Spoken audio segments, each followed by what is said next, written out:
যেমন ধরেন দাঁড়ায় পানি খেলে কি হয়, পানিটা সোজা গিয়া আপনার স্টমাকে বা এসোফেগাসের নিচে এক জায়গায় হিট করে, যে জায়গাটা ফুটা হয়ে যেতে পারে যদি দীর্ঘদিন আপনি দাঁড়ায় পানি খান।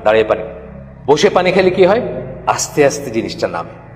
স্কোয়াট করে পায়খানা করলে কি হয়, আপনার পায়খানাটা ক্লিয়ার হয়। কোমরে পায়খানা করলে সেটা হয় না।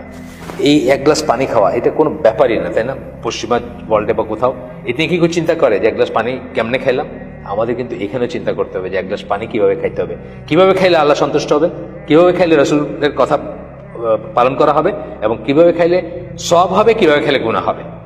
ডান হাতে খাবো, বিসমিল্লাহ বলে খাবো, বন্ধ মানে রয়ে রয়ে খাবো, গড়গড় করে না, হ্যাঁ আসে না, আদব আসে না, সুন্নাহ আসে না। এই কাজগুলো যদি আমি আল্লাহর কথা মনে রেখে, রাসূলের কথা মনে রেখে করি, এই প্রত্যেকটা কাজ ইবাদতের কাজ। উল্টাটা যদি না করি, বা হাতে খাইলাম, হাঁটতে হাঁটতে খাইলাম, দাঁড়ায় খাইলাম, বা একটা কিছু করলাম, বুঝছেন না, তাইলে কি ইবাদতের উল্টাটা নেগেটিভ যেটা সেটা হবে আমার। এটাই বলতেছে সচেতনভাবে এইভাবে সম্পন্ন করতে হবে। এগুলি সবই আল্লাহর সার্বিক পরিকল্পনার অংশ। অনেক বড় একটা কথা বলছে, প্রতিটি জিনিসের ভিতরে মঙ্গল আছে, কল্যাণ আছে, এবং আল্লাহর পরিকল্পনার অংশ।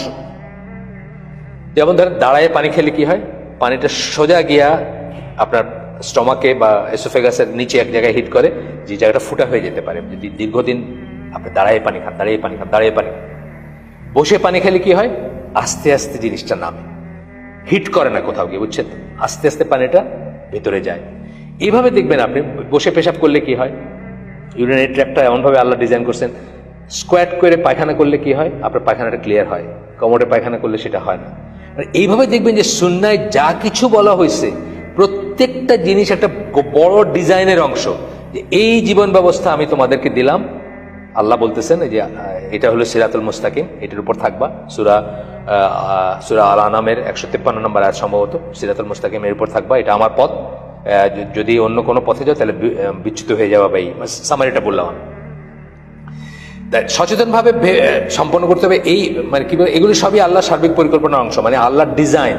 এইটা করলে জীবন বেস্ট চলবে, এটা করলে আখিরাত এবং দুনিয়া এবং আখিরাতের বেস্ট কল্যাণ, সবচেয়ে ভালো জীবন চলবে। আচ্ছা, তা মানে ইসলাম আমাদের শিক্ষা দেয় যে প্রথমত মানব জীবনের বহুমাত্রিক কর্মকাণ্ডের সকল ক্ষেত্রে স্থায়ী ইবাদতই হচ্ছে জীবনের সত্যিকার অর্থ বা উদ্দেশ্য। সকল ক্ষেত্রে স্থায়ী ইবাদত মানে সকল ক্ষেত্রেই ইবাদতের চিন্তা করবেন আপনি, এবং সেই মতো জীবন যাপন করবেন।